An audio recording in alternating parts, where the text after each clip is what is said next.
Well, what is going on, everybody? Welcome everybody into the Overreaction Postgame show on the Overreaction Sports Network, powered by Believe, brought to you by the BFLO Store, the official retailer of the Buffalo Bills. My name is Joe Miller. You can find me on Twitter at Joe Miller Wired, alongside my two co-hosts, former Buffalo Bills offensive lineman Jerry Ostrowski and John Fina. You can find them on Twitter at Ostrowski_Big O and at John Fina.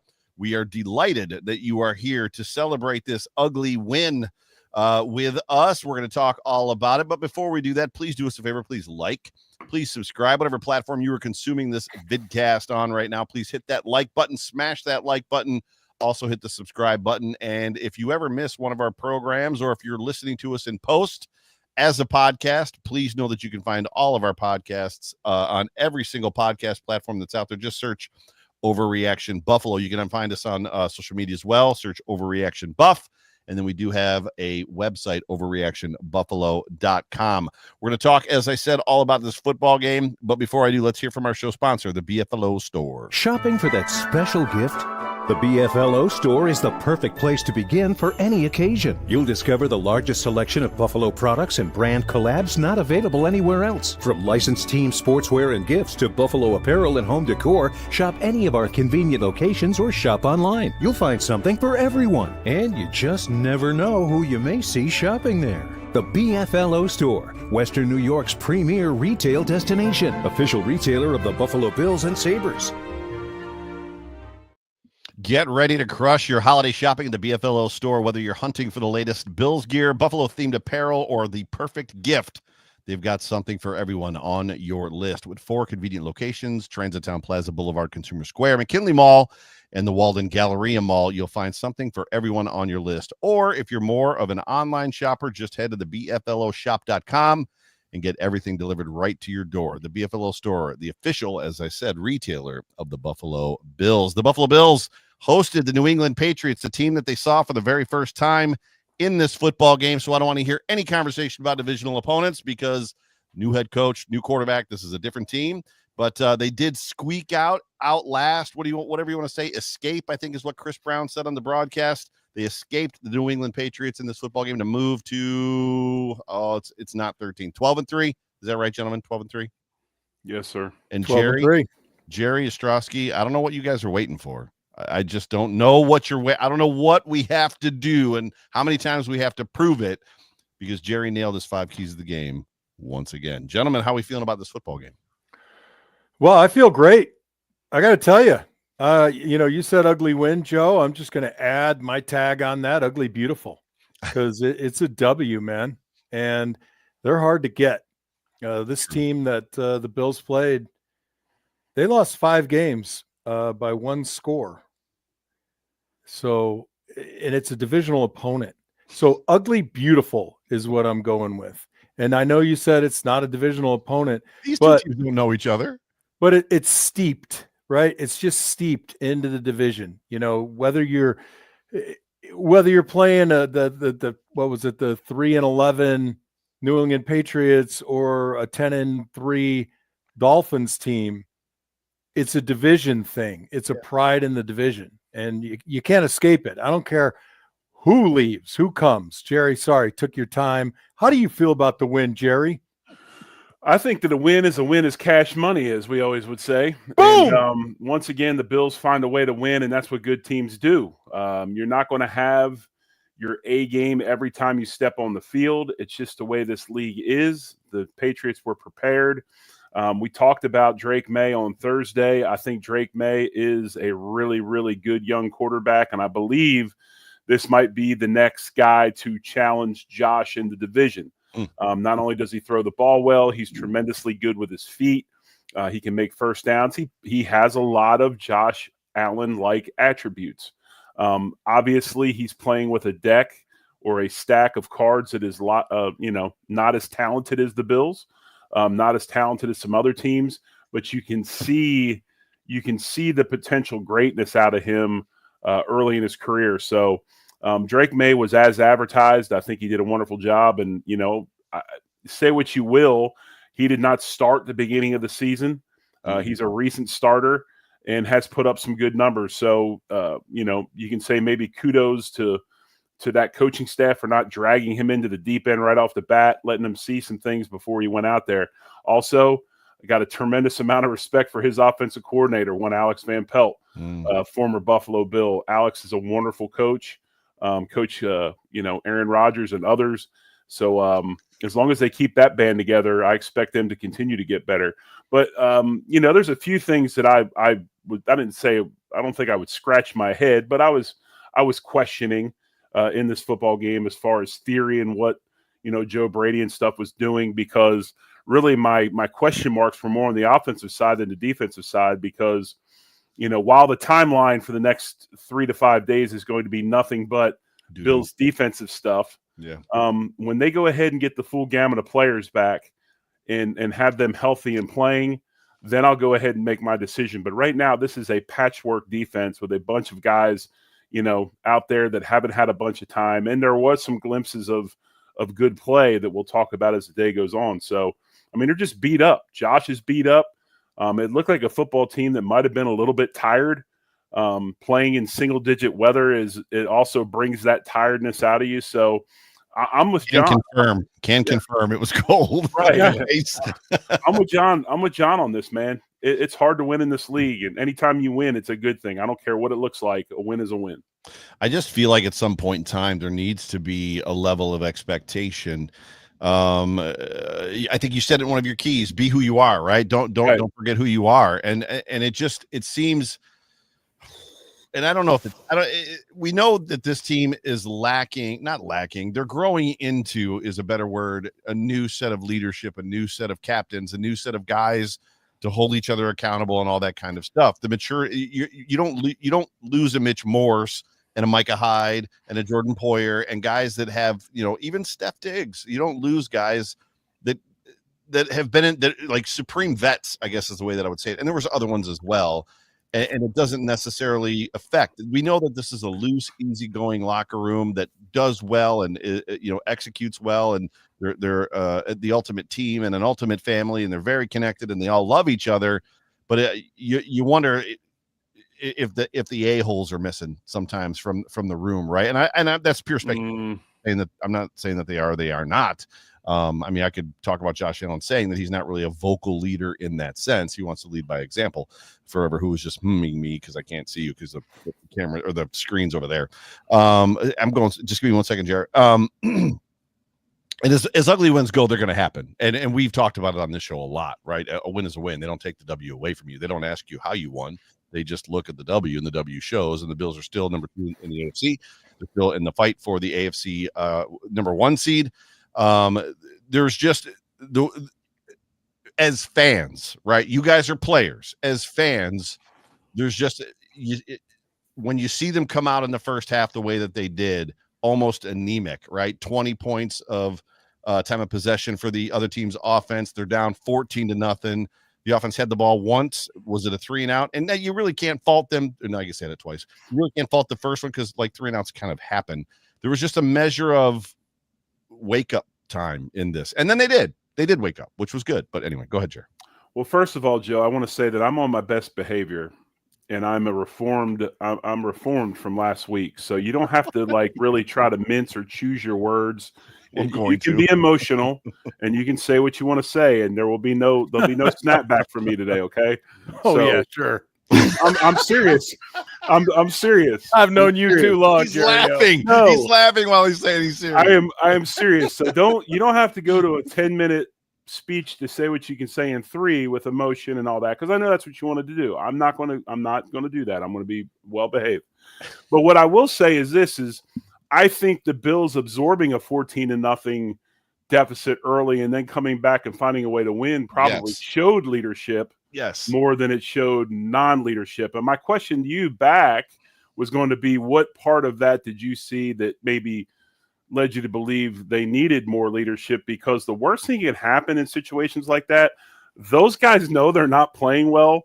The last thing you need is fake excitement guy on the sideline acting like an idiot. Yeah, that's because it just causes chaos. He was asking me a question. No, and I know that's not what you were talking about. I don't think he's accusing you of that, but sometimes it devolves into that. Somebody on the sideline screaming at the defense or the quarterback or O coordinator, D coordinator, things like that. And we don't have that. And that's good. Yeah, to me, the leadership I was more speaking to is the prep through the week as it pertains to what you said in your 5 keys, which remind me the one again about life happens. Human nature. The human nature stuff. I feel like when you've got dudes in that locker room and it's a little bit of a I don't want to start naming names of players because it's pure speculation. I've never been in a locker room with these guys, but you feel like at some point somebody's like, hey, yeah, let's have some fun, but let's keep it right. You know what I mean? Like let's stay on task, which is what you're saying. Christmas is coming. Family, what are we doing for Christmas? Where are we going to be? Who's coming in? Right? It's the Patriots. Like we should roll them. There's just a lot of that type of stuff. That was more of where I was going with kind of the older leadership, from a more veteran. I would suspect, Jerry, that if you were on this football team, and again, speculation, and they weren't as tight or focused as they need to be, you'd be one of those guys that would be like, yo, right? I mean, that's your personality. If you're 8 years into the league, that's just who you are, right? You're probably talking to that guy about cutting out the joking. But it's John, but as far as the offense goes, okay. That was a single. That wasn't the other finger. It was this finger. It's a family show, John. But no, what I was going to say real quick, then let John go, is the fact is, on offense anyway, the quarterback had time. They were running the football. The guy that wasn't playing particularly well was the guy that is the supreme leader. Okay, in number 17, he did not play great in the first half, and you watch his post-game press conference. He even admits it. He said, "There's a lot of plays that I left out there." He says that every week too, though. But I know there's a lot of Josh apologists. I'm not hammering them. I'm just saying what I truly believe. He did not play well in the first half, and honestly didn't play well the whole game. And I think he was beat up because there was a lot of opportunities for him to use his legs, and he didn't. Yeah. But I mean, it was just one of those things where there was stuff going on that was good. It just that timing, that tempo, they just never got in a groove the whole game. Agreed. All right, so Joe, I want to address kind of the Bills Mafia opinion. When do we get what we want? And the answer to that is never. You're just never going to get the team that comes out and always. I know, and I feel the same way. When I watch the game, I'm a true fan, but I always have this former player thing in the back of my head. And that was a good drive by them. Alex Van Pelt, really nice play calling, borrowed a play from the Miami Dolphins, very successful, right? Throwing a few different things at us. We're never going to get the Bills or any team for that matter who will consistently score on their first 3 drives. So what you did get is a lot of what we've been getting this entire season. A little bit of Bobby Babich in the defense, kind of playing very vanilla, trying to figure out what they're doing and then make adjustments. I thought they made some adjustments pretty quickly as opposed to waiting to halftime. We were sitting back. We started bringing pressure. It changed the nature of the game. Yes. Going to what Jerry said, we are, like it or not, we're even with run first, pass first. Okay. We're a balanced team. And what you saw, this is in my estimation, we ran some pretty cute and successful bubble type screens, including one where it was a delay. Gilliam gets out in front. He lead blocks on it. That was fantastic, thoughtful, creative. Okay. But those replaced some of our runs. So it took us a while to get into the run mode. And Joe, the way the game flows from time to time, your plan might be, we're going to expose them this way with the pass. And you try it, it doesn't work. They waited too long to figure out that it was the run game that was really going to break their back. And I'm with Jerry. We had I had the number up here a little while ago. We had 18 runs or whatever it was. 28 for 172. Right. We could have added 14 more runs onto that if we started a little bit earlier. Ugly Beautiful. The other thing that you're missing, maybe not you, but Bills Mafia, whatever, we're a great takeaway team. And if you look at the 2 fumbles, those were caused fumbles. Those were created takeaways. And those 3 turnovers, the pick and the 2 fumbles, changed the nature of the game. We had a 100-yard rusher and over 170 yards running the ball, or 172. Sorry. Those were the things that saved us, despite the rest of the categories not being so beautiful. Yeah, no, I agree. And I think, Jerry, you said it perfectly. They gutted out a win, right? So you're looking at a football team that not in the last couple 3-4 years since Josh Allen hit his stride. So I'm tripping over my words, but there was a time when this team would fold, right? They'd be down 14-0 or whatever, and they would just head to the bus through the drought years. You're also looking at a team when on the positive side from the drought years that, they were the Patriots of the drought years. They would get up on the Patriots, or they'd get up on a good team 14-0, and then fold like a chair and end up going home with the loss. So there's a lot of good things to take away from this game. There's just an expectation. I just feel like we watch as fans unrealistically, probably some other great teams do, and it just feels like they're always on. Does that make sense? And I'm not talking about the Chiefs this year. The Chiefs have been an enigma, and they're probably going to win the Super Bowl anyway. It's bizarre what's going on with the Chiefs, but there's just a lot of dominance that you see from dominant football teams, and I think we believe, or at least pine for, this to be that dominant team, because the end goal is the Super Bowl, and that's what we want at the end. So there's this feeling, whether it's realistic, not realistic, of no, we need to play perfect football. Let's play perfect football. And I feel like we believe, because we've seen it, them be not perfect, but close. They have the capability of shutting down the Lions, right? And beating the Lions and putting up points whenever they want to. And then other times it just seems like it's just baffling. And we can't speak to it. We just get angry over it, right? I want to add real quick, Jerry, before I know you're champing at the bit. One last thing. I didn't do anything. The Bills won this game in the face of, and not with the benefit of, yellow flags. So I thought that was particularly fascinating. What a joke. Right? Man. I think we had one really favorable call in a situation where we needed to extend a drive. They had everyone that they could ever ask for. So you're up against offensive passing philosophy or game plan that's not very successful. You wait to get to the run, and you definitely aren't getting help by the officials on the other side of the ball, or your side of the ball at all. Yeah. And that's a gutty, tough win. No, I think to your point about the best teams and playing well every week, let's not forget the best team in the NFC we beat last week. Yep. Okay, and did not play particularly well. The other best team in the NFC got beat today in Washington and gave up a touchdown in the last seconds of the game. Okay. This is a league that's hard to win, and you're not going to. That's why, hey guys, that's why there's only one undefeated team in the history of the league, even though they only were 14-0. Yeah. And the only one that ever made a run at them was New England, that lost in the Super Bowl. There's a reason why, because it's hard to win all your games in this league. But going back to the turnover situation, Bills are now plus 20, I believe, in turnovers. They were plus 18. They got 3. They gave up 1. So they're plus 20 now to extend that lead in the NFL. So say what you will about this defense. Do they give up yards? Yes. Is it usually in big 1 or 2 play drives? No. They get the ball back for the offense. Josh has done a good job of not giving it to the other team this year, although he did have that one pick today, which is more like a punt. But you have to see the situation on defense for what it is.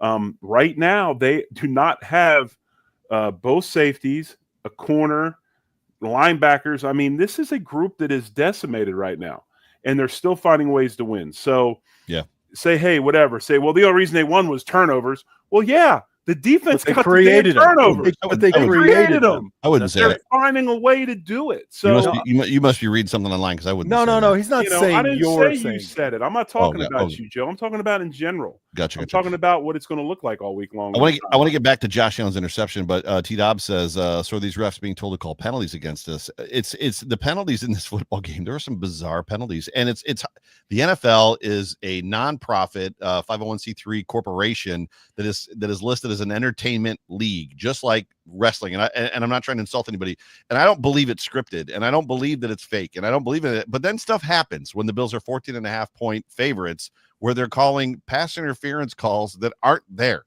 like holding calls that I cannot believe you guys brought up the refs. I don't want to talk about the refs, but you guys, the officials, whatever. The comment on that, Joe, and you're right, but I think the biggest issue with football nowadays is the game is too fast for the human eye to see. You might be right. The speed of the game has increased to the level where we're calling what we think we've seen, and it's not there. Right. The hold on Torrance was, if that in a nutshell is officiating in the NFL. It's because they see a body turn one way or something, they perceive that to be a penalty. They imagine it to be a penalty, but it's not. And it's the fact that the human eye can't see what's going on fast enough. And these judgment calls are so bang, bang, it's just hard for the human to make them. Adding to that, Jerry, is something I've been saying forever. These guys, they don't understand leverage and momentum. No, they just don't. Yeah. They see an end result that they think must have been caused, like you said, by XYZ. I can throw a penalty, or I can throw a flag. It's just bizarre, some of the penalties that they called, and I can't remember all of them, but there were several that were just like, what is that? No, like, what do you do? And then there was some that was there was an offensive PI all the way down the field, and they didn't call it. Like, he was arm barring, I think it was Akira Elam the whole way down the field, and they didn't anyway. Yeah. I would rather have the crew that doesn't call anything and misses the blatants than the crew that calls everything that's not there, which we had today. Or at the very least, the discrepancy of 13 penalties on the Buffalo Bills and 5. Yeah.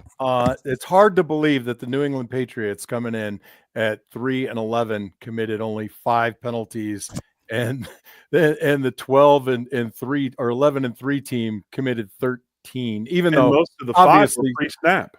Yeah.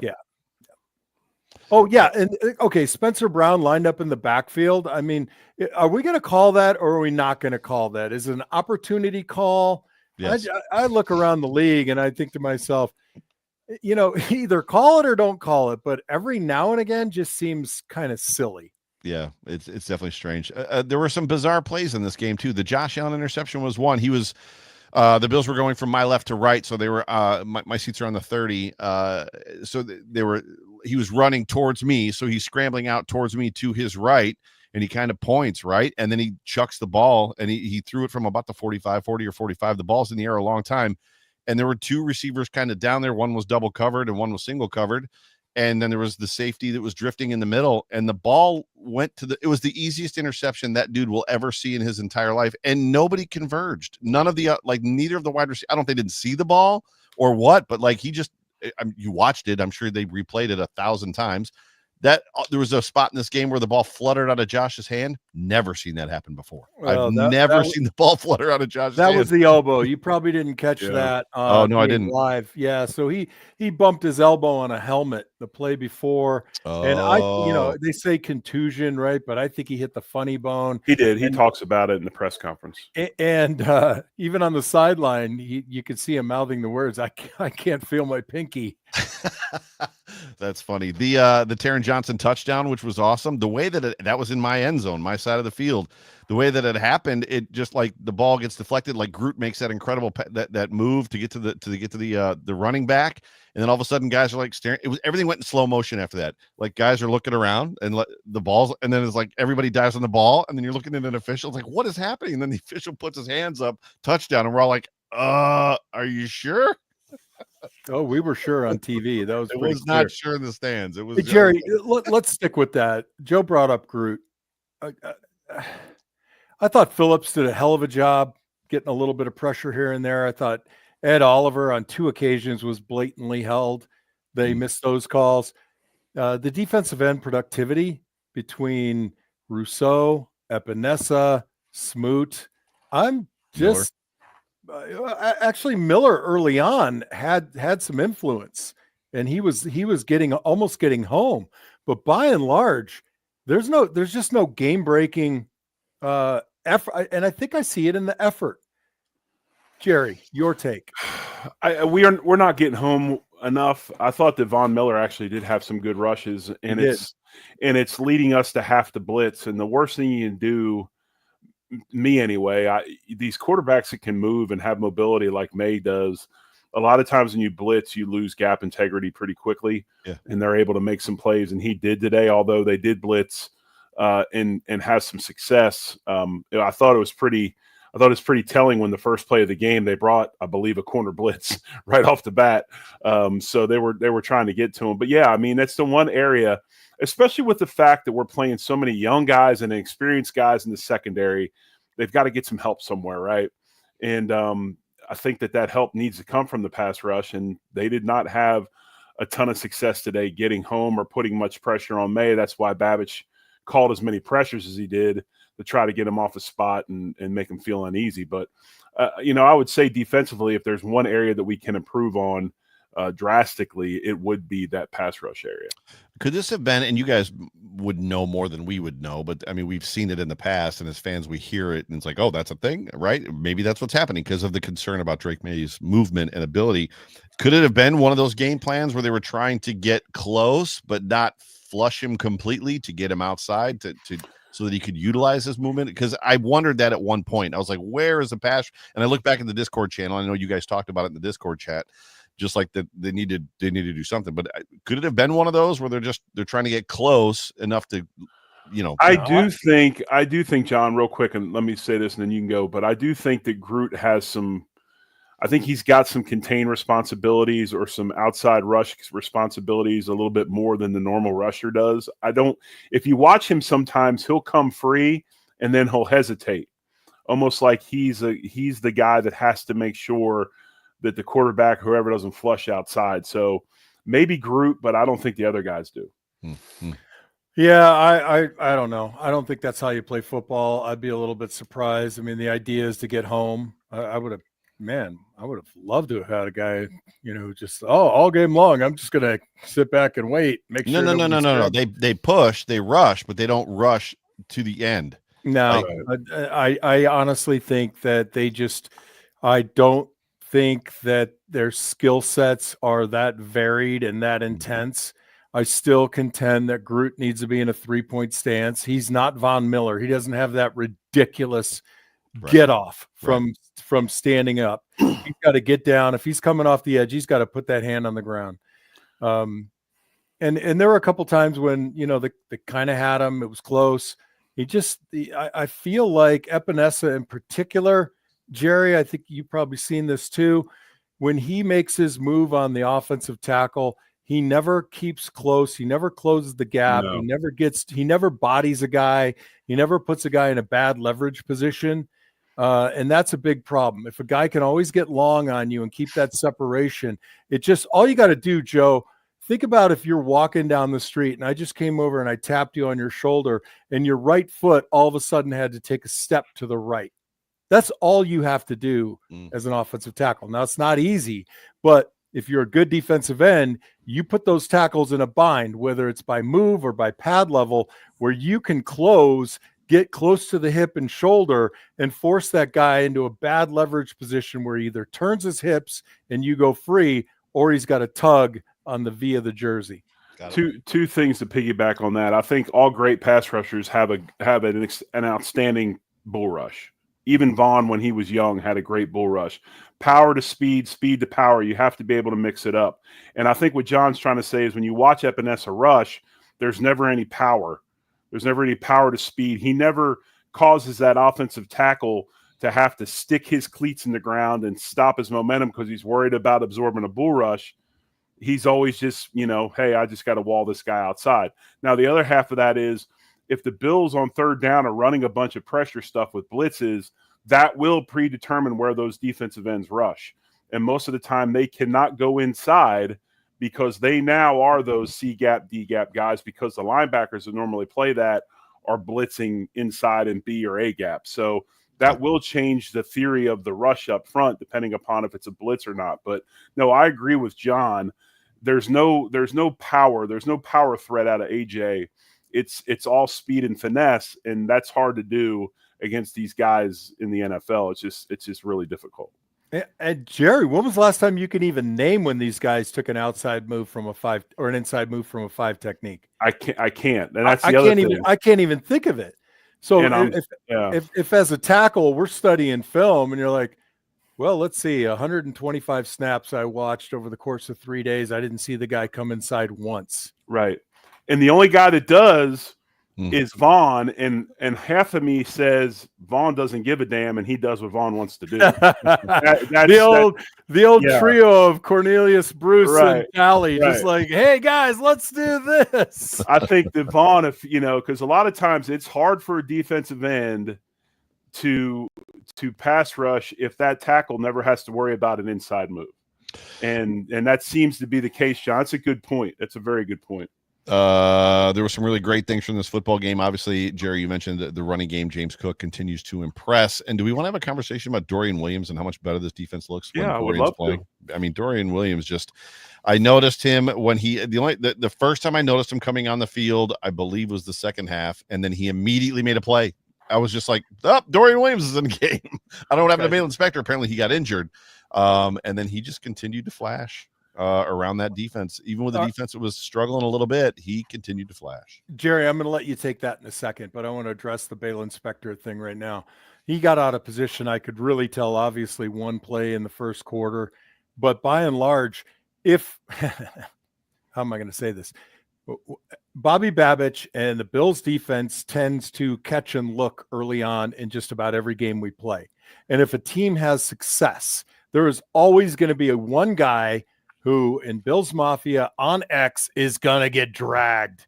And I think Balen ended up being that guy today. But by and large, I don't think you deserve it. I think somebody's going to be victimized just by this philosophy. Go. I wasn't dragging Spector. I'm not saying you were. Yeah, I saw it on some Bills Mafia commentary. Oh, gotcha. Go ahead, Jerry. But no, I also think that there must have been something with Williams that they didn't think he was ready to play, or they were worried about it and they wanted to rest him. Because I think if they felt that he was all the way go, he probably would have started. I don't see why there's any other reason why Spector started in front of Williams. Obviously, Spector then gets hurt, and Williams goes in and has a tremendous game. I believe he was third on the team in tackles when I looked at the stats. Surprising. Yeah, with what, half of a game. Right. Say what you will about his pass rushing or his pass coverage skills. He's so effective in getting guys on the ground and such a good blitzer. I think you let him, you make sure he's on the field. And I've been beating my silverback chest for a couple of weeks now that as soon as Milano comes back, all of a sudden Williams is on the bench and he's a special teams guy. And I'm like, what the hell are we doing? Right. Find a way to, if you want them both, get them both on the field. So get all three of them. I don't care, but he's got to play. And today was one of those games that showed that he's tremendous as far as getting guys on the ground and tackling and just playing with a lot of speed and agility. Very true. Jumping over to the statistics for this football game, Josh Allen was 60 to 29, 154, 1 touchdown, 1 interception. And we don't have to talk about it, but he didn't have a very good football game. And Lamar Jackson did have a good game this week. And you're going to hear more chat and just conversation this week about who is the MVP. And they're going to point to Josh's not great performance in this football game. James Cook was 11 carries for 100 yards. It was almost the same exact play he had last week against the Lions, where he just split the defenders and took off, we needled his way through and then took off. He just looks impressive. 9.1 yard average. Josh Allen was 6 carries for 30 yards. Ty Johnson 6 for 30. He had 1 play called back on a penalty that I think was a marginal call as well, right? That was one of those holding calls. It was like, what? And it was way away from the play. That was the one too. My right to left. So he runs towards me and he comes around and then the flag comes from the back judge. Everybody was like, why is that guy throwing a flag on the offensive line for holding? Sorry. I digress. Ray Davis, 5 of 12. Receiving, James Cook led the way with 3 for 26 yards and a touchdown. Mac Hollins, 2 for 25. Dawson Knock, 2 for 22. Khalil Shakir, 2 for 22. Oh man, that one ball he had that dropped right in the basket for the touchdown. I thought for sure he had Khalil's kryptonite was today, man. This was the first game that I see him struggle with the really cold weather. Yeah.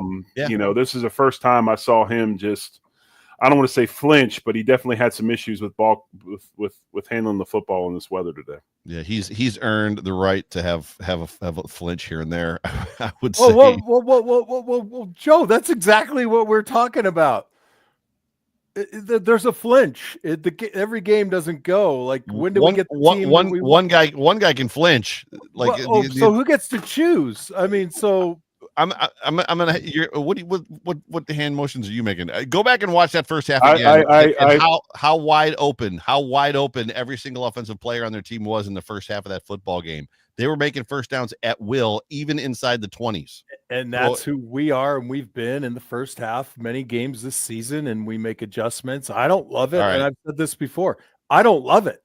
I mean, and I'm a die by the sword kind of guy. I want to come out every game, first series, and bring the house, lock down, and just bring the house, and just have them go, holy crap, what are they doing? Why would they do this? That wasn't in the contract. And I'm also going to say this. I'm going to be devil's advocate here. And we talk about Josh Allen and we talk about Lamar.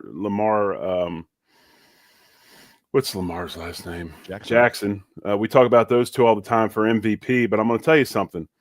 Saquon Barkley is making his stake for the MVP as well. Saquon is playing extremely well. Had another 150 yards today. My fantasy team thanks him. Yeah, I have about two teams. My two fantasy teams thank him. I think this just still. I love the way they won this game. I didn't love the game. I think this team has resilience. You know, we got hurt by the officials. We got hurt in the first half. We cobbled it together. We created turnovers. I still just want to go down and say, I bet you Josh would be like, yeah, great. I won the MVP. And if it's, March and he's sitting at home and he's not doing, he doesn't have 42 parades lined up because he's a Super Bowl champion. He's going to be like, I'll trade you. No, I get it. I agree 100%. I don't care about any of that stuff. I just don't. I think, okay, fine. Nice for him. Who votes on it? Who won the Heisman? I think the doesn't reason resonate with me. I think the reason that it stands out so much for Bills fans is because more oftentimes than not, and not every time, but this is the defense that will show up in the loss in the playoffs. And I think that's why it's such a wound, if you will. It's like, this is the defense that shows up. I don't think it's a thing. It's just, I don't know what to tell you. That's a fair concern. It is. I am not surprised though that Josh had a rough day today, considering that we're all going to celebrate his birthday in a couple of days. I mean, we are. Was it his birthday? Yeah, it's Christmas. Touchdown Jesus. Jesus. Hey, I wrote down a few points. I prepared for the show, and I never do. So if I don't get these off of my ledger here, Well, go ahead and I'll finish the stats when you're done. Shame on me. I wanted to say something that I'll leave up for both of you guys. The floor is yours, John. I like my Jesus 6'5" and 250 pounds with the rocket arm. Go ahead, John. Tell us your points. No, come on. That's not fair. We talk about how we don't have a feature wide receiver. That it's, the expression that Jerry hates, right? Spread the ball around in another way. I think when we face man, we have to be in the wide receiver room more committed to winning. Somebody's got to win. And I think the lull or the drug of it's somebody's week, different somebody every week. It's not Justin Jefferson who's always going to get 175. Yeah. That you get into this, it's supposed to be the other guy's week this week. It's got to be somebody else. They always have to believe it's my week. They always have to believe every rep, I'm going to win. It's going to be my week. And I want to know. I want to know. I want to know if that's the talk track, because I think it has to be. I agree. Where I was going, where my head was going while you were talking about that was again to the Discord, which Jerry made a point in the Discord chat as well. I wasn't on the Discord at all today because my hands were in gloves and it was freaking 9 degrees outside. But early in this game, in the first half specifically, guys were not getting open, and Josh was having a hard time. You were watching his head dart back and forth, and then finally it was like, oh, I'm out. Darting still, and and that's exactly what I'm talking about. We got to win. We got to win against man. Yeah, I was agreeing with you. It just, the guys were definitely not getting open. Back to the stats, Joe. Go for it. Yeah, sorry, Jerry. I don't know if Jerry, if you wanted to respond to that or not? But no, I'm good. Okay. Offensive stats for the Patriots. Drake made 22 of 36 for 261, 2 touchdowns and an interception. Reminder Stevenson, 12 carries for 60 yards and a touchdown. Drake May 6 carries for 30 yards. Antonio Gibson 10 for 28. Demario Douglas 1 for 6. Pettis 1 for 2. And then Booty or Booty. That's funny because didn't the back of his shirt say B-O-O-T-Y or something? Booty. Keishon Booty 5 for 99 and a touchdown. Austin Hooper 4 for 55. He was killing us. They were struggling keeping Austin Hooper from being wide open and catching the football, as well as Hunter Henry in this football game. Both the tight ends were difficult for the Bills. They struggled a little bit. 4 for 39. Demario Douglas 4 for 33. Kendrick Bourne 2 for 18. Ramondre Stevenson 1 for 13. Antonio Gibson 2 for 8. And then team statistics in this football game. The Patriots had 379 total yards to the Bills, 324 passing yards, 253 to the Bills, 152. 126 rushing yards for the Patriots, 172 for the Bills, 5.6 yards per play for the Patriots to the Bills, also 5.6. First downs, 28 for the Patriots, most of which I wish I had the splits halftime to full game. I would imagine most of those first downs came in the first half. 19 for the Buffalo Bills, 7 of 12 on third down efficiency. The Bills were 4 of 11, not at that magical 50% number that the two of you talk about all the time. Fourth down efficiency, the Patriots were 2 for 2. The Bills were 1 for 1. Total plays 68 to 58. Largely unbalanced again because of the first half. Sacks 2 allowed to the Bills 1. They allowed the 4-game sackless streak to be broken. Punts 3 to 4. Penalties, as discussed, 5 to 13. Fumbles lost 2 to 0, and then interceptions 1 to 1. Time of possession, the Bills actually timed it out to almost half, 30 to 29 minutes at the end of the game, or at the end of the day, rather. Anything there that I can tell you this? When was it? When did they throw the Hail Mary? They threw the Hail Mary at the end of the half, right? When you're sitting in the stands and it's 9 degrees and you're freezing your cojones off, even with an electric vest on, and they come out to run a Hail Mary with 2 seconds left and like show their hand, and then McDermott calls a timeout, you get mad. You knew what was coming. You don't need to call a timeout there. The only thing I will say about this game Joe, is just make sure you bring a flask, bro. I forgot mine. I normally do because tequila makes my feet hot, and I normally bring a flask. I have a tequila makes my feet hot. Is that a country song? Okay, somebody put that in the chat. Tequila make my feet real hot. Tequila make my feet hot. It does. It makes the top of my feet hot. The only thing I will only say the top. Is the group that everybody's bitching about today won the football game for us. So just remember that. It's true. And the Bills also, we did not talk about it either, lost the opportunity to have an NFL record 9 straight games with 30 points. And to some that may not matter, but to others of us, it's kind of a cool thing to talk about. It's a cool thing, but still doesn't matter. Gotcha. So with that, we're on to the Dude Award segment of the program. Okay. And yeah, today is a positive Dude Award day, unless you want to argue a negative Dude Award for somebody. But there's a lot of, even in this ugly game, there's a lot of opportunities to give Dude Awards out. We've talked about several players already. But the Dude Award, for those that are not necessarily familiar, we some people do arrow up, arrow down. Some do thumbs up, thumbs down, or give stars. We give the Dude Award. Effectively, if you had a good game, dude, great game. If you had a bad game, dude, we got to talk. And then we generally don't, unless it's a crazy game, we don't give the Dude Award to Josh Allen because, as Jerry likes to say, Josh is the figure on top of the Dude Award statue. Like, he is that dude. So with that, who would like to go first? I'm going to go first and say that I went to bed the other night and woke up in the morning and my kids put a cutout Josh Allen on top of the star, on top of the Christmas tree.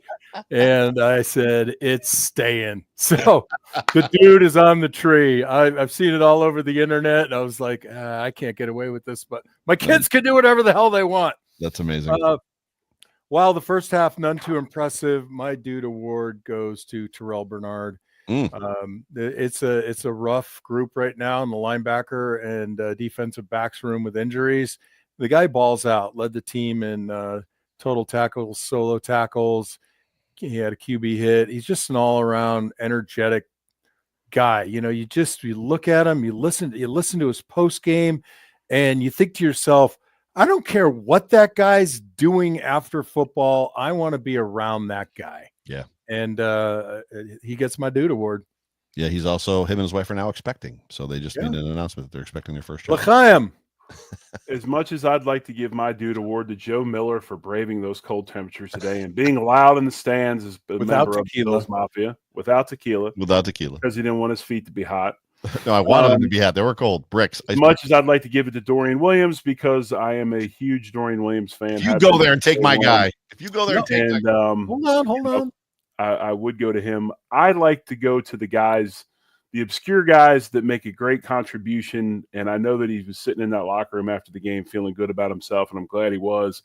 I'm going with the second leading tackler of the game, and that's a guy that had 8 total tackles, 6 solo tackles, and a tackle for loss. That would be number 24, a rookie from Utah named Cole Bishop. Look at you go. And he was directing traffic out there in the defense too today. Yeah, I'm a big Cole Bishop fan. I think he's going to be a really good player for us, and it was good to see him show up today. Now, granted, that game plan that Babbage had in with a lot of that blitzing and stuff put him in positions to utilize his strengths, which is downhill play and making tackles in space.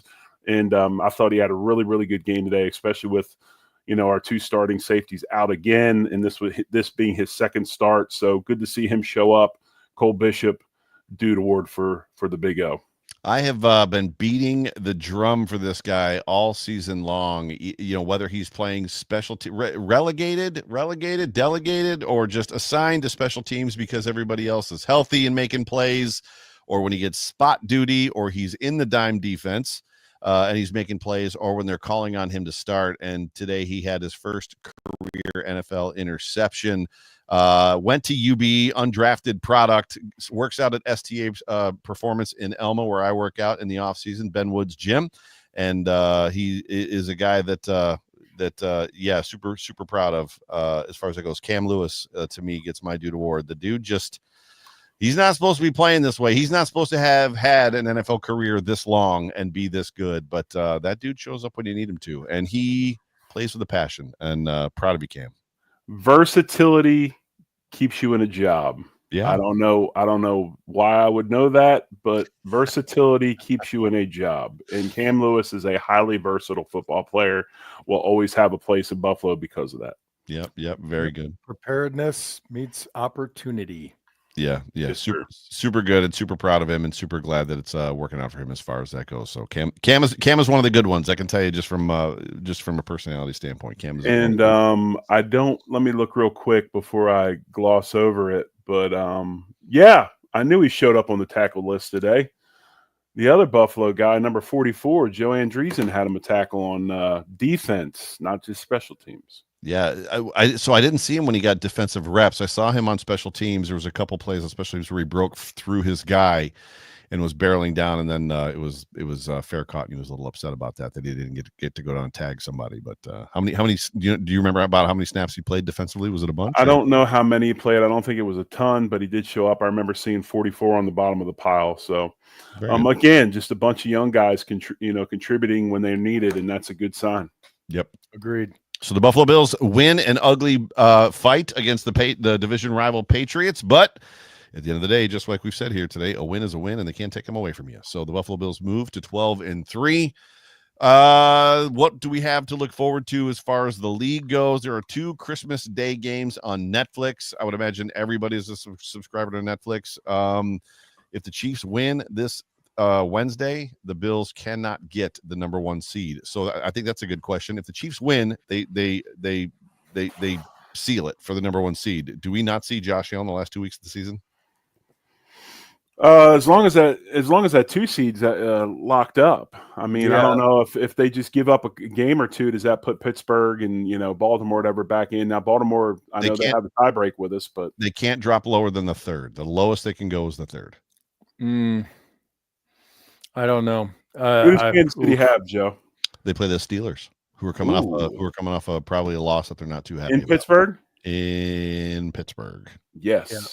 They lost to Kansas, or they lost to the Ravens. Wow. No, I think you don't take that much time off. Maybe, I don't know. Maybe you flip the script and you play Josh in the second half of the games, right? So there's a little less to be concerned about. You're either up by a lot or you're down by a lot, but at least he still gets out there, keeps the timing going. I've never seen it, but that would be kick ass.